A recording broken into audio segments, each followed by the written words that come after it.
Part 2 of Language and Literature. Question 11. Give a group name for the following set of words.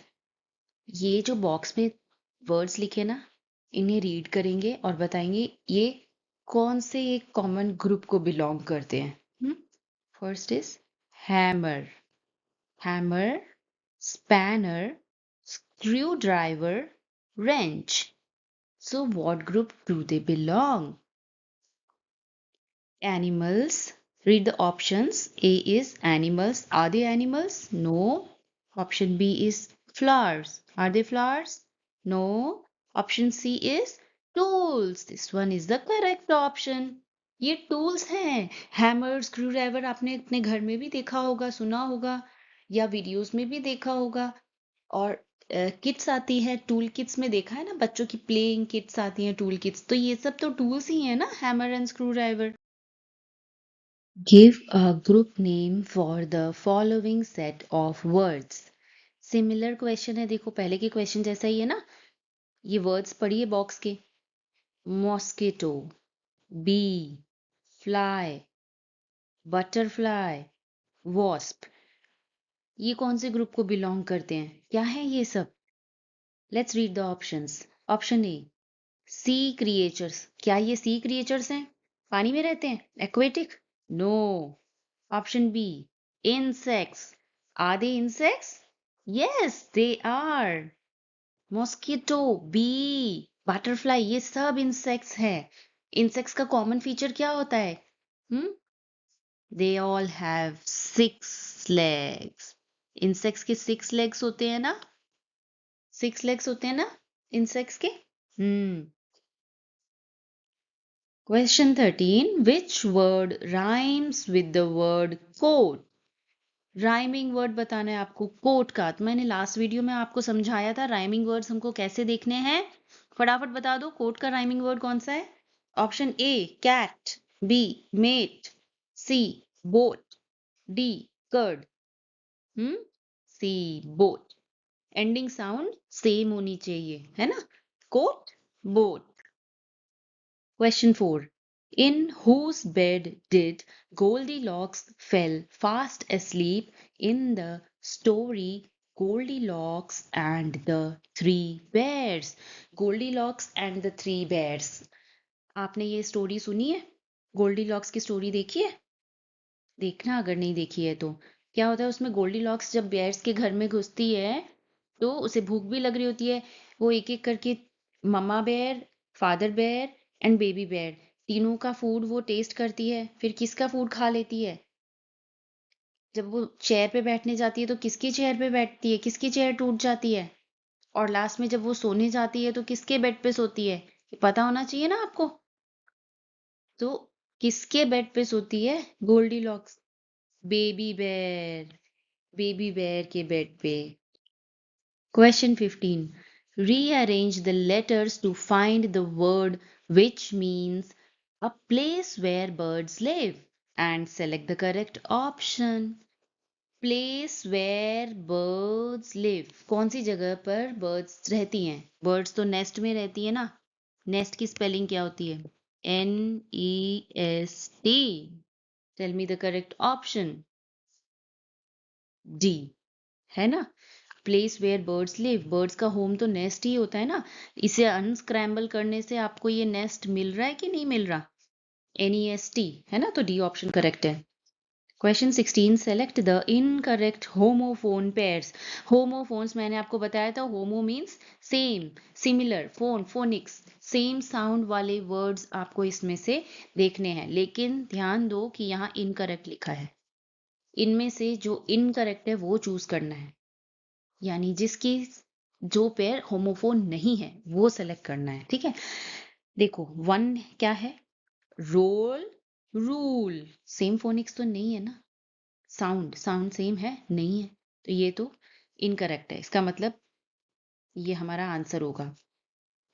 रूप, trip, रूप, trip. Again ये incorrect है, ये homophone नहीं है. तो 1 और 3 इनकरेक्ट है, हमारा आंसर है. Coming to 2 option. Team, team. दोनों की सेम प्रोनाउंसिएशन है, स्पेलिंग अलग होगी, स्पेलिंग तो अलग होगी होगी, साउंड पे ध्यान देना है, प्रोनाउंसिएशन क्या है उस पे ध्यान देना है। टीम टीम, तो ये तो होमोफोन बन गए। कैनन कैनन, ये भी होमोफोन बन गए। हमें इनकरेक्ट वाले बताने थे, तो हमारा ये और ये दोनों इनकरेक्ट हैं। Let's see the options. Option A 1 and 3, यही आंसर हो जाएगा, है ना, 1 and 3। Match the column and select the correct option. Column 1 में ऑब्जेक्ट्स लिखे हैं, कॉलम 2 में साउंड लिखी है, इन्हें हमें मैच करना है। देखो, ए क्या है, डोर। डोर की साउंड क्या होती है, door bangs, bangs. Coins clink, coins clink. Coins in the bus go clink clink clink, clink clink clink. Rhyme ने सुना है ना आपने, the wheels of the bus go round and round. उसी राइम में, उसी सॉन्ग में ये है। कॉइन्स की साउंड क्लिंक होती है, बेल्स तो रिंग करती हैं, है ना, बेल्स रिंग। तो मैच कर दो, ए goes with 2, coin 1। Okay, so A2 B1, C A2 B1 and C3, C3, so this one is the correct option. Question 18, which of the following is not a correct word pair? Not a pair बताना है। Bed and breakfast, ये तो ठीक है। Bread and butter, ये भी ठीक है। Fork and cup, ये गलत है। This is not a correct pair, तो यही आंसर हो जाएगा। Fork and knife होता है बेटा, नाइफ के साथ पेयर बनता है ना। Coat and tie तो ठीक है। Which of the following characters was not a part of the story Snow White and the Seven Dwarfs? Again, Snow White and the Seven Dwarfs, ये स्टोरी आपने सुनी है? तो ये जो कुछ कॉमन कॉमन स्टोरीज हैं, फेयरी टेल्स है ना, ये आपको रीड करनी होगी। रीड करिए या वीडियोस देखिए, क्योंकि इनसे क्वेश्चंस आते हैं, जो बहुत फेमस है, क्लासिक स्टोरीज है, इनसे क्वेश्चंस आते हैं, ठीक है। So, which of the following characters was not a part of the story Snow White and the Seven Dwarfs? Snow White seven dwarfs के घर में रहने जाती है ना, सेवन ड्वार्फ्स उसको रख लेते हैं, तो सेवन ड्वार्फ्स अलग अलग नाम के थे। रॉन्ग ऑप्शन हमें चूज करनी है। Grumpy, yes.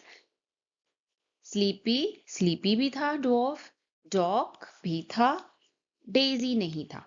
This one is not a part of that story, ठीक है। सेवन ड्वार्फ्स थे ना, पता है, ये देखो इनके नाम, Dopey, Bashful, Sneezy, Sleepy, Happy, Grumpy, dog.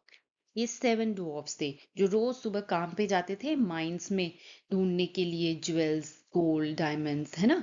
तो ये जाते थे माइनिंग करने, माइंस में जाते थे, और स्नो वाइट को घर पे ही छोड़ के जाते थे। Unscramble the given letters and select the correct statement। तो ये जम्बल्ड दिया है, इसको अनस्क्रैम्बल करके आपको करेक्ट वर्ड ढूंढना है, और उसके बारे में इनमें से करेक्ट ऑप्शन चूज करनी है। तो इसे अनस्क्रैम्बल करके गेस करना थोड़ा टफ हो सकता है आपके लिए। तो let's read the options first. A, it refers to a group of elephants. Group of elephants क्या होता है, मैंने आपको बताया था क्वेश्चन 1 में, लास्ट वीडियो क्वेश्चन 1 में मैंने बताया था ग्रुप ऑफ एलिफेंट्स को क्या बोलते हैं, HERD, हर्ड। तो देखो, अनस्क्रैम्बल करके देखो, HERD आ रहा है या नहीं आ रहा है, यहाँ आ रहा है ना, यही ऑप्शन करेक्ट है। स्टिल हम नेक्स्ट ऑप्शंस भी पढ़ लेते हैं। B, it refers to a group of dogs. मैंने आपको उस क्वेश्चन में ये भी बताया था कि डॉग्स के ग्रुप को हम क्या कहते हैं, पैक कहते हैं। तो ये तो ऑप्शन गलत है, पता चल गया हमें।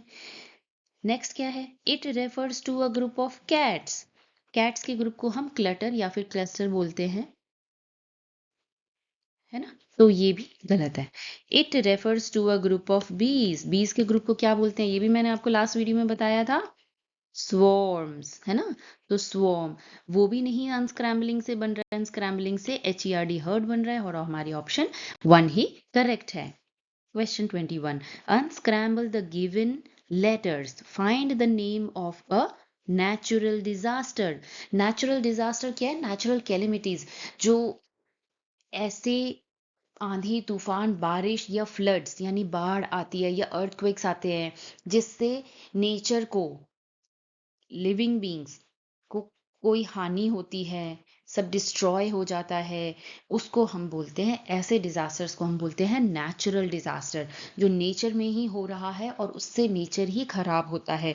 पेड़ टूट जाते हैं, बहुत सारे लोग बीमार हो जाते हैं या उन्हें चोट लग जाती है या दे डाई। तो ये सब क्या होते हैं? नेचुरल डिजास्टर्स होते हैं जो नेचर में हो रहे हैं और बहुत खतरनाक तरीके से होते हैं, बहुत कुछ डिस्ट्रॉय कर देते हैं। तो इसमें एक देखो ऑप्शन हमें यहाँ पे चूज करनी है। मैंने आपको पिक्चर भी दे दी है यहाँ पे उसकी। ये पिक्चर जो है ये एग्जाम में नहीं आई थी, मैंने आपको हेल्प के लिए दी है ये। आप इससे गेस कर सकते हो कि ये कौन सा नेचुरल डिजास्टर है जिसकी ये बात कर रहे हैं। यस, ये है सुनामी। TSUNAMI।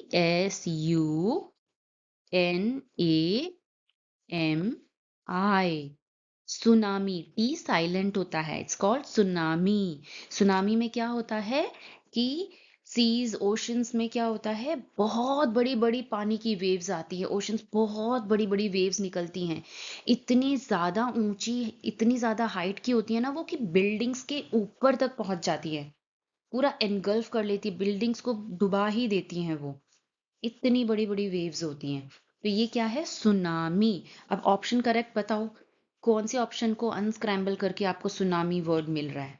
ऑप्शन ए देखो, इसमें तो टी है ही नहीं, एन है ही नहीं। बी ऑप्शन देखो, यस, इसमें सारे वो अल्फाबेट्स हैं जिससे हमें सुनामी वर्ड मिल जाएगा। Okay. 22 question. Fill in the blanks by selecting the correct option. 1. The elevator. Elevator क्या होता है पता है ना? Lift. The elevator gave dash to the top floor. 2. Do not take dash of stress in life. Do not take dash of stress in life. बोलते हैं ना, life में ज्यादा स्ट्रेस नहीं लेनी चाहिए, so do not take dash. अब इसमें आपको दो ब्लैंक्स दिए हैं, ये दोनों ब्लैंक्स आपको इनसे फिल करने हैं, ये दो कॉलम्स हैं 1 and 2। कौन से ऑप्शन ठीक है वो डिसाइड करना है। देखो, पढ़कर देखो, एक्सेस, एक्सेस, जब ए होता है ना साउंड क्या आती है? ए, एक्सेस। ये है ई, एक्सेस बोलेंगे, है ना, एक्सेस। तो कौन से वाले में कौन सा वर्ड आएगा? ये जो एक्सेस है ना, EXESS, इसका मतलब होता है ज्यादा, जरूरत से ज्यादा। तो ये कहाँ सूट कर रहा है? देखो, सेकंड वाले ब्लैंक में सूट कर रहा है, ये सूट कर रहा है हमारे सेकंड वाले ब्लैंक में, डाल के देखो। Let me raise it. Yes, do not take excess of stress in life. जरूरत से ज्यादा स्ट्रेस हमें नहीं लेनी चाहिए, है ना, ज्यादा स्ट्रेस नहीं लेनी चाहिए। तो ये यहाँ पे परफेक्ट है। फर्स्ट वाला फिल इन द ब्लैंक जब हम पढ़ेंगे, द एलिवेटर गेव एक्सेस, इसमें आएगा एक्सेस, एक्सेस, ठीक है। तो करेक्ट ऑप्शन कौन सा हो जाएगा? This one, option C. First blank में आएगा एक्सेस, सेकंड ब्लैंक में आएगा एक्सेस। एक्सेस मतलब आप किसी को वे दे रहे हैं, एक्सेस दे रहे हैं मतलब वे दे रहे हैं, अलाउ कर रहे हैं उस वे से जाने के लिए।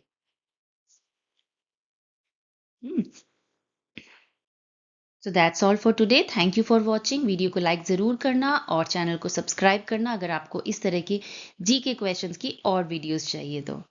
Thank you, bye bye.